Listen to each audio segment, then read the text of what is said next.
चलते चलते सुनो कहानी में आप लोगों का वेलकम। मैं गुफरान हाशमी।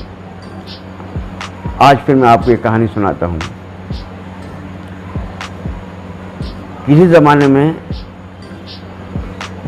राजा और महाराजाओं का दौर होया करता था। एक राजा थे, उन्हें घोड़ों का, जानवरों का, बहुत अलग अलग चीज़ों का शौक़ था पालने का।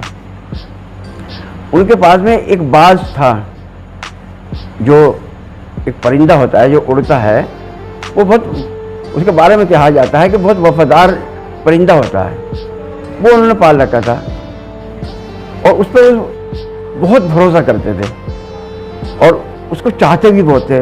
दोनों एक दूसरे, ऐसा लगता है ये दोनों एक दूसरे के यार थे। तो जब भी राजा जहाँ भी जाया करता था तो वो बाज उसके ऊपर उड़ता रहता था, उसके हर जगह साथ काम आता था।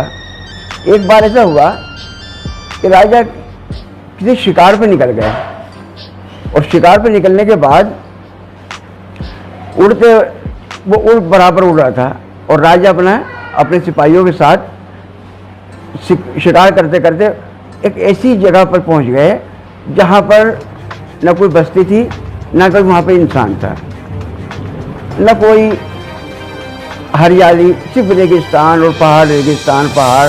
और वो इतने आगे बढ़ गए कि भटक गए। अब जब वो भटक गए, जो उसके सिपाही थे वो सब लोग परेशान कि हम कहाँ आ गए और हम अपने राज्य से बहुत दूर आ गए हैं। उनको समझ नहीं आ रहा था।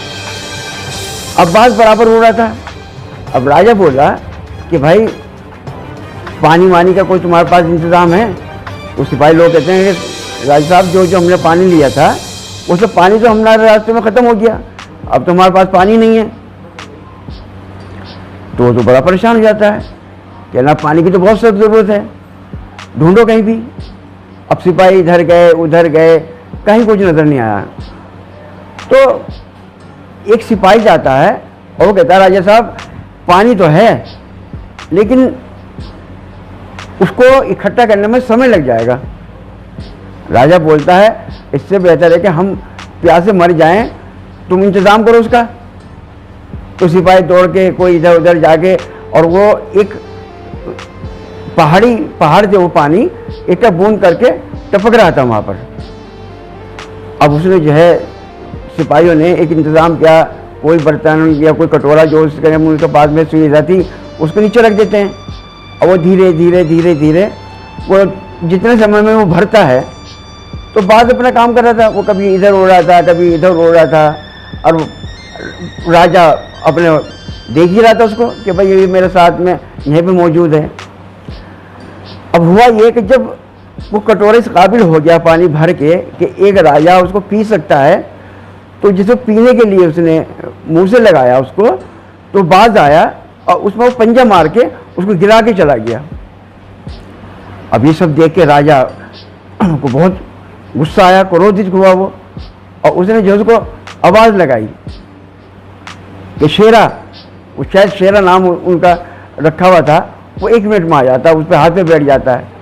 और बादशाह ने जो है वो इतना प्यासा, इतना भूखा था, उसको पकड़ के और उसके एक दूसरे हाथ से गर्दन में रोड़ के उसको ऐसे फेंक दिया।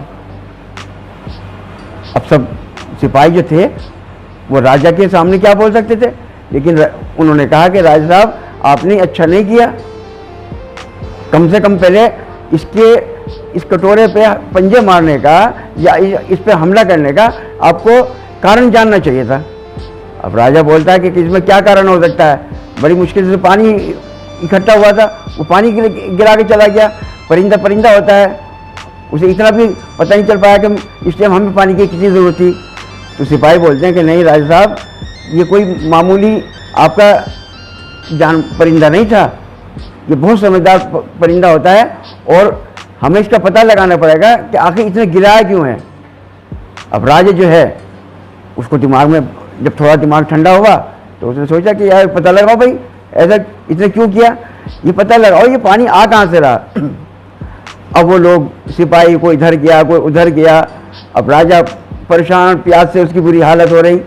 तो वो सिपाही ढूंढते ढूंढते ढूंढते ढूंढते ऊपर चले गए जहाँ से वो पानी आ रहा था। अब जब उन्होंने देखा वहाँ पे तो उनकी आंखें की खुली खुली रह गई और वो चिल्लाने लगे कि राजा साहब को बुलाओ, राजा साहब को बुलाओ, राजा साहब को बुलाओ। अब सिपाही एक दूसरे को उन्होंने बोला तो वहाँ पे राजा को बुला लिए क्या। तो जब राजा आया तो उन्होंने बताया सिपाही ने, देखिए राजा साहब ये क्या है, क्या हो गया, हमारे से क्या हो, आपने क्या कर दिया। तो राजा ने जब देखा तो पता चला कि वहाँ एक अजगर सांप मरा पड़ा हुआ था कि जिसके अंदर से रिस के वो पानी बूंद बन बन कर वो वहाँ पे टपक रहा था जो राजा साहब ने इकट्ठा किया था। अब वो तो पंछी था, वो तो कभी इधर उड़ा था कभी उसे उधर उड़ा था, उसे तो अपने वफादारी निभानी थी, उसे अपने राजा साहब के साथ वफादारी करनी थी। अब उनको क्या पता, कहने लगा ये इतना क्यों गिरा दिया, काश अगर वो राजा साहब एक भी बूंद अगर उसका पी लेते तो आज वो इस दुनिया में न होते। लेकिन उस पंछी ने अपनी जान पर खेलकर अपने राजा की कैसे जान बचाई। तो वफादारी जो होती बहुत बड़ी चीज़ होती है। वफा इंसान हो जानवर हो ये किसी नसीब वालों को मिलती है, लेकिन कहते हैं कि राजा उसको मारने के बाद कभी ज़िंदगी में अपने आप को माफ़ नहीं कर पाया था।